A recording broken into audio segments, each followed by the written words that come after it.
কি ছিল? এটা বাদাম ছিল। বাদাম? কেন খাটে ধরে দিয়েছে? বাদাম খাটের তলায় চলে গেছে? দেখো, তুমি নিচু হয়ে দেখো।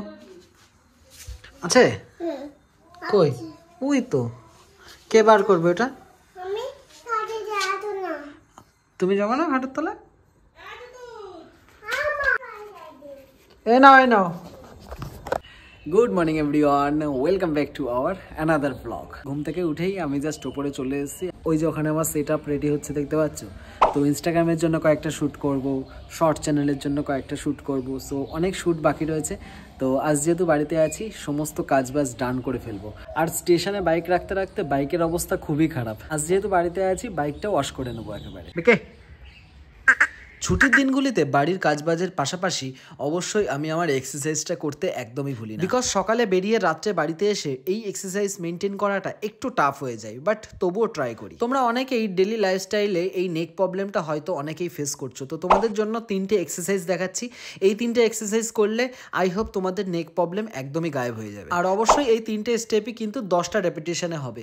দেখো, সেকেন্ড স্টেপটা হচ্ছে সাইড ওয়াইজ ঘাটটাকে ঘোরাতে হবে, আর থার্ড স্টেপ যেটা আছে সেটা হচ্ছে up and down, up and down, এভাবে করে 10টা করতে হবে। নেক্সট কিছুক্ষণ আমি হেভি এক্সারসাইজ করলাম। আর last not but the least, one of my favourite exercise, সেটা হচ্ছে পুশ আপ। সো অবশ্যই পুশ আপটা দিয়ে আমি আমার এক্সারসাইজটা ডান করলাম আজকের মতন। আর আজকে খুবই কষ্ট হয়ে গেছে, ঘেমে জল হয়ে গেছিলাম লিটারেলি।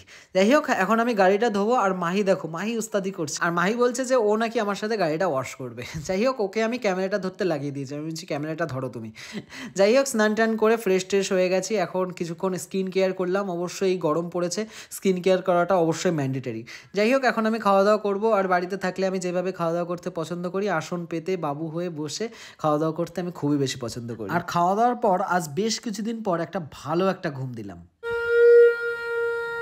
আর এদিকে ঘুম থেকে উঠে দেখি মা সন্ধ্যা দিচ্ছে। আর আমাদের বাড়িতে রুলস আছে, সন্ধ্যা লাগানোর সময় কখনোই ঘুমিয়ে থাকা যাবে না, মানে বিছনায় শুয়ে থাকা যাবে না। আজ যেহেতু বিকালে হাঁটতে যাওয়া হয়নি, তাই এখন রেডি হচ্ছে, এই রাতেই আমি হাঁটতে। তোমরা তো সবাই জানো যে শুজ আমার কতটা ফেভারিট, তার জন্য খুবই পরিষ্কার পরিচ্ছন্ন করে আমি আমার জুতোটা রাখি। আর অবশ্যই তোমাদেরকে একদিন আমি আমার শুজ কালেকশনটা দেখাবো। তো ফাইনালি ক্যাপ ট্যাপ পরে আমি রেডি হয়ে গেছি। এখন অলমোস্ট 6:45 বাজে। আর এখন আমি বেরিয়ে পড়েছি। একটু রাত করে হাঁটতে বেরোনোর একটা ফায়দা কিন্তু আছে, সেটা হচ্ছে মানে যানজটটা কম থাকে, ধুলোবালি কম ওড়ে, রাস্তায় তো হাঁটা যায় না। আর ফুটপাথ দিয়ে হাঁটবো যে, তো ফুটপাথের ওপর দোকান পাট করে মানে দখল করে রেখে দিয়েছে আর কি। যাই হোক, এখানে মায়ের মন্দিরটা দেখলাম, তাই কিছুক্ষণ মায়ের মন্দিরের সামনে দাঁড়িয়ে নিলাম, একটু প্রণাম টনাম করলাম। তারপর হাঁটতে হাঁটতে চলে এসেছি পার্কে। আর পার্কটা দেখো কি সুন্দর সাজিয়েছে আজকে, বাট কেন এতটা সাজিয়েছে সেটা আমি জানতে পারলাম না। বাট এখানে কয়েকটা সেলফি আর থাম্বনেলটা তুলতে আমি একদমই ভুলিনি, এখান থেকেই আমি থাম্বনেল তুলে ফেলেছি। সুন্দর লাইটিং ছিল। আর আমি এখন পার্কের ভেতরে ঢুকেছি, আর ভেতরটাও কিন্তু খুব সুন্দর করে সাজিয়েছে। পার্কের ভিতর বসে মিলির সাথে কিছুক্ষণ ভিডিও কলে কথা বলছিলাম। আর মিলি বলছে যে আমাকে কেন নিয়ে গেলি না, আমি যেতাম। আমি বললাম যে ঠিক আছে, তোকে নেক্সট দিন নিয়ে যাব।